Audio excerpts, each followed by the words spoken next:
So we are back with another topic. Now we're gonna talk about buoyant forces and Archimedes principles, and I think that's topic 9.5 in the book. So in the fluid section. So let's start with the general statement about what it's a buoyant force, or the Archimedes principle. It says that any object completely or partially submerged in a fluid is buoyed up by a force with magnitude equal to the weight of the fluid displaced by the object. Okay. Wait, so the syntax is just not great in that principle. It can be confusing. I don't know who redacted that, but didn't do a great job. Okay, so let's see what this fancy phrase is trying to tell us is that the amount of force that's going to be pushing us up when we are submerged in a fluid, which can be a liquid or a gas, as we know, it's going to be exactly the weight of the fluid that we displaced. All right? So let's just make a node we're drawing right here. So let's say I'm in a pool, right? And let's say we're throwing, I don't know, just some X object right here, right? And then this object is just going inside. The object, it's gonna be pushed up by a force that's gonna be equal to the volume of water that it displaced. So the object doesn't really matter here. The buoyant force is just gonna be dependent on the density of the fluid and the volume of the fluid, and we're gonna see why after. So that's just a rough sketch right there. So let's do everything a little bit more rigorous right here.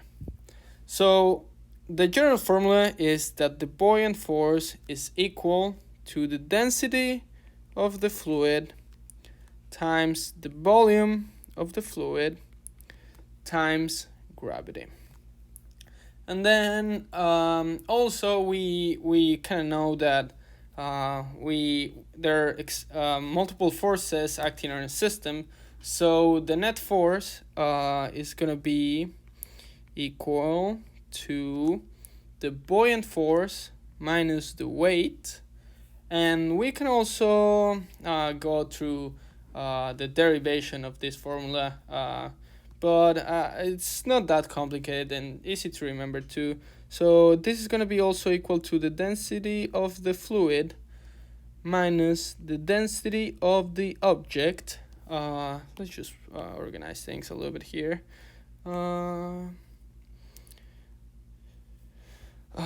The density of the fluid minus the density of the object times the volume of the object and the gravity. We can derive we can try to come up with net force and come up with the formulas for this. So basically just do weight, which is mass times gravity, and then the buoyant force, and then just derive this. But this formula is quite simple, so you guys shouldn't have much trouble with it. So let's just define a couple extra formulas that are going to be useful here.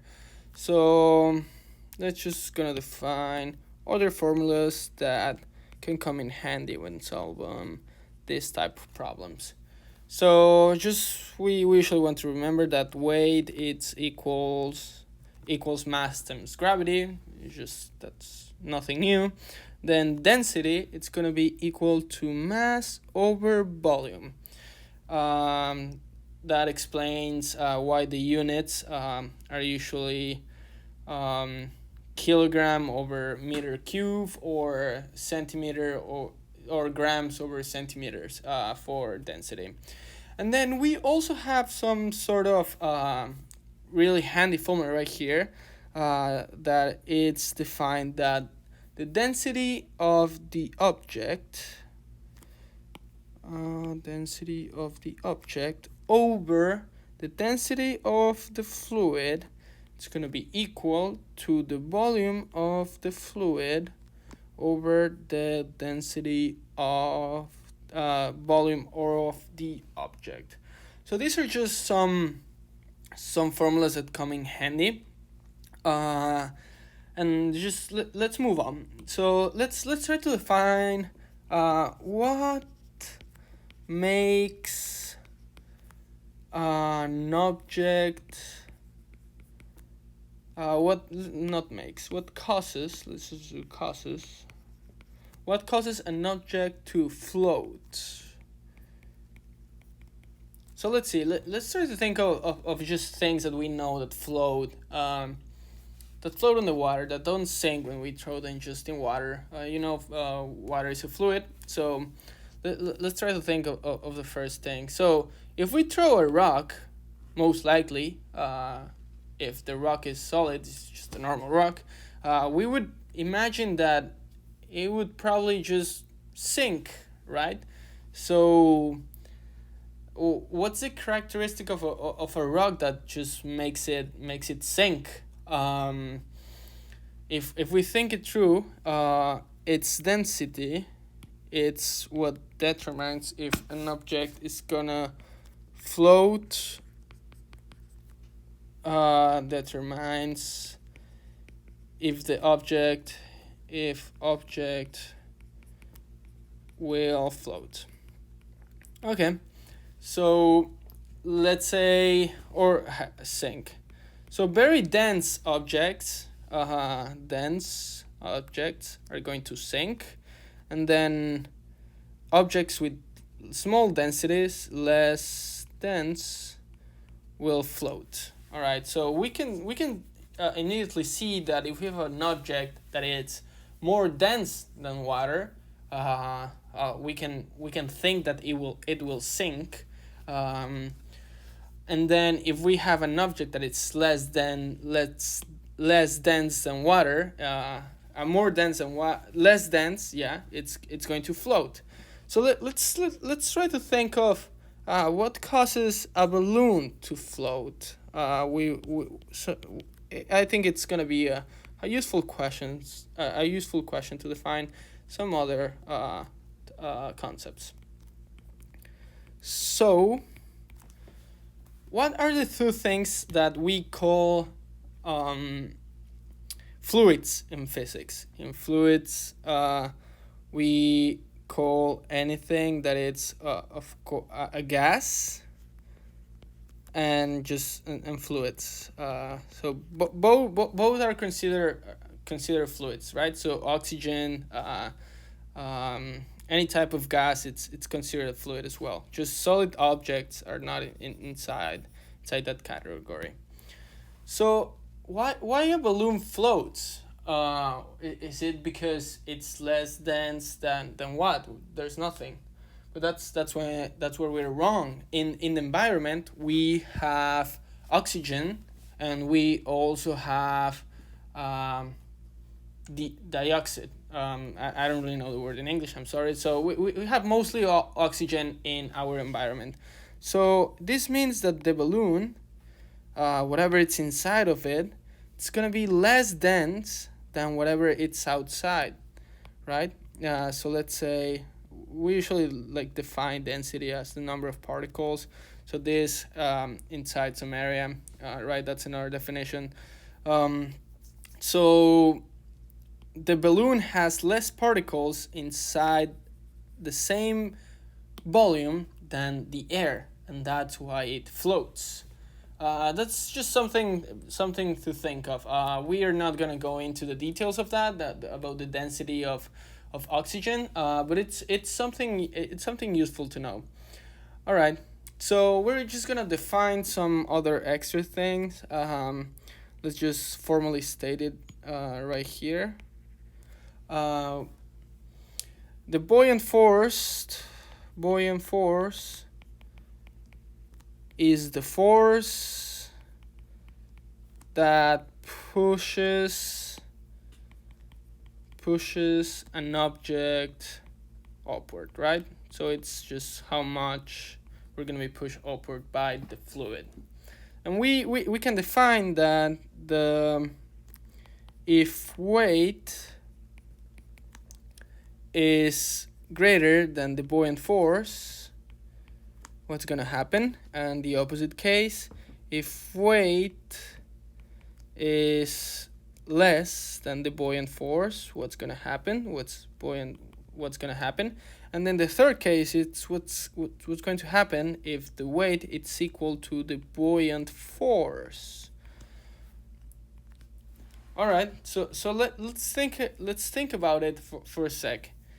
So if the weight, which is a force, is more than the force that it's pushing me up, then probably the answer to this is that we're gonna sink. Okay, and then the opposite case, then if weight is less than buoyant, then we're gonna float right here. And then if weight equals to buoyant, what do we call that? This is different, right? We call, I'm just gonna make a quick definition to answer that question right here. Floating objects are in state equilibrium if the we're gonna say that the floating objects are in state equilibrium if the sum of the forces is equal to 0. In other words, if the net force is equal to 0. And when we're dealing with buoyant forces and Archimedes' principle, we're only dealing with two forces: buoyant force and the weight. So if these two are going to be equal to 0, then we can assume that the buoyant force is going to be equal to the weight. So if that happens, what's going to happen to this object? To this object that has the same weight as the buoyant force? So it's going to be in state equilibrium. So some of it will be submerged, and so some of it will not. Okay, let's look at an example then. Let's make it bigger, so we can all read it. Okay, so as always, let's try to underline what we're given. Just make sure what we're trying to do. So we're saying that we have two types of density: 945. It looks terrible. So 925 when exhaling, and then 120 after inhaling, and 120 after exhaling, without making any swimming movements. So we're not taking into account the forces of our arms or anything like that. What percentage of the human body will be above the surface in the Dead Sea? A body of water with a density of 1230 1230 kilograms over a meter square in each of the cases. Okay, so we have two cases. So let's see. Why don't we start by defining our givens here? So we're given a density right here. This is a density, the 945. So density, we're given different types of density. So let's give a so let's call this density when we inhale. It's gonna be 945 kilograms meters cube. All right, and then the density when we exhale, it's gonna be equal to 920 kilograms per dyslexia right here, meters, kilograms. This is supposed to be kilograms over meter cube, and then kilograms over meter cube. Okay, we're all set. So we're given two densities. So let's just think a little bit why this makes sense. So when we inhale some air,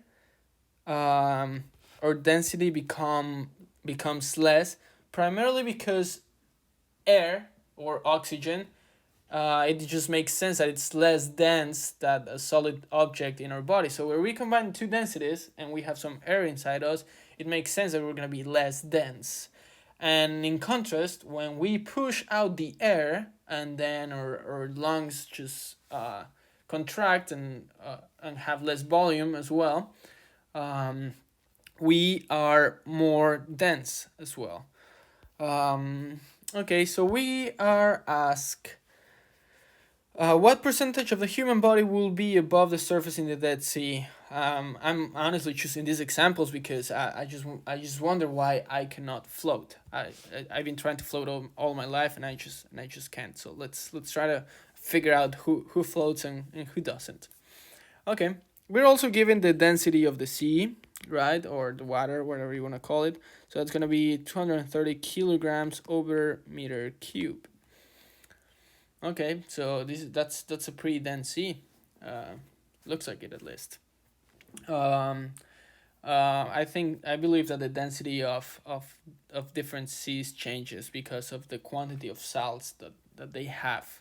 That's what I figured happens because this is a pretty high density for water. I think normal water usually has a perfect density of 1,000 kilograms over a meter cube. So the density of the sea, we can assume that there are some sort of salts inside this water. That's why it's more dense. Okay, so let's try to say which formula we're gonna use. So we're gonna use the formula of the equilibrium that we have. It's gonna be the volume of the sea over the volume of inhaling of our body when we inhale is going to be equal to the density of the sea over the density when we inhale. Just let me make sure that's right. Yeah, that looks right to me. So right now, we're trying to figure out how much percentage we're gonna float. So let's move on. Let's try to plug in what we have. So let's see. Volume inhale. It's gonna be equal. We can solve for volume inhale here, and then we can see that we're gonna multiply both sides. So we're gonna end up with the C over the inhale, and then it's gonna be times B inhale equals to BC, right? But we're trying to solve for this, so we can just divide both, multiply both sides by density inhale. So we're gonna have density inhale and then divide both sides by density C. So cancel. So our last formula is gonna be, let's erase this, make things a little bit more neat. Our final formula, it's gonna be that the volume when we inhale, it's gonna be equal to the density when we inhale, or the density of the sea times the volume of why am I writing this? Density of the sea and then volume of sea. Okay, so why don't we just go ahead and plug in our values right here. So we have that density when we're inhaling, it's gonna be 945, right? And then the density of the sea, it's gonna be 1230. And then we don't have the ball. We're solving for this, and we're solving for this as well. Okay, so let's try to figure out what's gonna happen here. So this is gonna be equal to volume C. All right, that makes sense right there. So we can calculate the percentage of the human body that's gonna be above the surface in the Dead Sea by just doing that. The density when we inhale, it's gonna be equal to 1 minus this quantity that we just calculated right there, 1230. And we can go ahead and calculate it. So let's do it. 1 minus 945 over 1230, which is going to be equal to 0.23 17. So this is 23%, approximately 23.17%.